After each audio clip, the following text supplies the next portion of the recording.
Pagi-pagi sedang sarapan, tidak lupa pakai lalapan. Hati tergerak untuk ucapkan salam pembuka untuk kalian. Assalamualaikum warahmatullahi wabarakatuh. Alhamdulillahirrabbilalamin. Wassalatu wassalamu ala ashrafil anbiya'i wal mursalin wa ala alihi wa sahbihi ajma'in. Amma ba'du. Dengan hati yang suci, marilah kita ucapkan puji. Dari tempat yang makmur, marilah kita ucapkan syukur kepada pemilik alam semesta, pencipta insan di dunia, pembolak hati manusia, yakni Allah Subhanahu wa Ta'ala. Tenangnya salawat, sucinya salam, semoga tercurah tanpa pernah padam kepada rahmat pemuka alam, pemuhasabah dari yang awam, pahlawan revolusi Islam, Nabi Agung Muhammad Sallallahu Alaihi Wasallam. Perkenalkan, nama saya Anissa Ayatul Husna dari kelas 8C. Kali ini saya akan menyampaikan sebuah pidato tentang hal-hal yang membatalkan puasa dan hal-hal yang dapat menghilangkan pahala puasa. Hadirin sekalian, alhamdulillah kita dapat merasakan kembali bulan Ramadan yang dimana kita menjalankan ibadah puasa. Puasa adalah satu ibadah yang agung dalam agama Islam.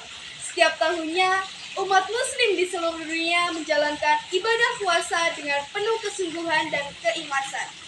Namun, dalam menjalankan ibadah puasa, kita perlu memperhatikan hal-hal yang dapat membatalkannya.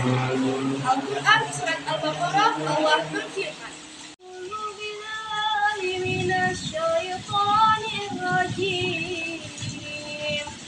Bismillahirrahmanirrahim. Ya ayyuhalladzina amanu kutiba alaikumusiyam. Alladzina amanu kutiba alaikumusiyam kama kutiba alal ladzina min qablikum. Alladzina min qablikum la'allakum tattaqun. Ini artinya, hai orang-orang yang beriman, diwajibkan atas kamu berpuasa sebagaimana diwajibkan atas orang-orang sebelum kamu supaya kamu bertakwa. Quran Surat Al-Baqarah ayat 183. Nah teman-teman, hal-hal yang dapat membatalkan puasa diantaranya yaitu yang pertama, makan dan minum dengan sengaja. Tentunya hal ini sudah sangat jelas bahwa makan dan minum dengan sengaja ketika kita sedang berpuasa, maka puasanya akan batal. Yang kedua yaitu berhubungan intim secara seksual. Ini termasuk pelanggaran besar yang membatalkan puasa. Yang ketiga yaitu memuntahkan sesuatu dengan sengaja. Apabila seseorang memuntahkan sesuatu dengan sengaja, maka puasanya akan batal. Yang keempat yaitu mengeluarkan darah haid atau nifas. Bagi wanita yang mengalami menstruasi atau nifas, maka puasanya tidak sah untuk dilakukan. Nah teman-teman, itu tadi adalah 4 hal yang dapat membatalkan puasa. Adapun hal-hal yang dapat menghilangkan pahala puasa, diantaranya yaitu yang pertama, membicarakan kejelekan-kejelekan orang lain. Rasulullah Shallallahu Alaihi Wasallam bersabda, "Ghibatul muslim asyaddu min sittina zaniyah." Bergibah, bergunjing, membicarakan kejelekan-kejelekan orang lain, asyaddu min sittina zaniyah. Itu lebih kejam daripada 60 berzina. Diceritakan pada zaman baginda Rasulullah Shallallahu Alaihi Wasallam, ada 3 orang perempuan yang sedang berpuasa datang ke hadapan Rasulullah Shallallahu Alaihi Wasallam sambil berkata bahwa perut mereka sakit serasa mau muntah. Lalu Rasulullah Shallallahu Alaihi Wasallam menyuruh mereka untuk muntah. Ternyata yang keluar dari mulut mereka adalah darah dan nanah. Setelah mereka pergi, salah seorang sahabat datang dan bertanya kepada Rasulullah Shallallahu Alaihi Wasallam, "Apa arti kejadian ini, ya Rasulullah?" Lalu Rasulullah Shallallahu Alaihi Wasallam menjawab, "Perempuan-perempuan tadi berpuasa, akan tetapi tetap bergibah, tetap bergunjing, tetap membicarakan kejelekan-kejelekan orang lain." Artinya, ketika kita sedang berpuasa dan kita membicarakan kejelekan-kejelekan orang lain, maka sama saja dengan makan darah dan nanah. Nauzubillah min dzalik. Yang kedua yaitu adu domba. Alhamdulillah mungkin kita sudah tahu apa itu adu domba. Apakah adu domba hanya sekedar dengan mulut? Apakah adu domba hanya sekedar dengan lisan?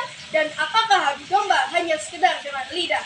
Sungguh tidak, ikhwani, sungguh tidak. Para ulama-ulama terdahulu mengatakan bahwa lisan itu ada 2. Yang pertama yaitu lisan yang kita gunakan untuk berbicara dan berucap. Dan yang kedua yaitu pena atau jari jemari. Sebagaimana yang kita tahu, di zaman ini teknologi semakin berkembang, semakin maju. Banyak orang yang mengadu domba dengan cara menulis, dengan cara mengetik sesuatu yang menyebabkan perselisihan, permusuhan, perkelahian antara satu dengan yang lainnya. Mereka berselisih, berkelahi hanya karena sesuatu yang ditulis oleh tangan-tangan yang tidak bertanggung jawab dan jari yang tidak bermanfaat. Sekecil apapun tulisan dan ketikan itu, adu domba tetaplah adu domba. Hadirin sekalian, dalam menjalankan ibadah puasa, kita perlu memperhatikan setiap tindakan kita. Hal-hal kecil yang mungkin terlihat sepele dapat menjadi penyebab batalnya puasa kita. Oleh karena itu, marilah kita menjalankan ibadah puasa dengan penuh kesungguhan. Dengan demikian, semoga kita menjalankan ibadah puasa dengan baik, mendapat keberkahan dari Allah Subhanahu wa Ta'ala, dan menjadi hamba yang lebih taat lagi. Amin ya Rabbal 'Alamin. Demikian pidato yang dapat saya sampaikan. Semoga dapat bermanfaat bagi kita semua. Putih-putih bunga melati, harum wangi pada waktu pagi. Pidato saya cukup sampai di sini. Jika ada kesalahan, harap hubungi. Saya Anissa Ayatul Husna pamit undur diri. Wassalamualaikum warahmatullahi wabarakatuh.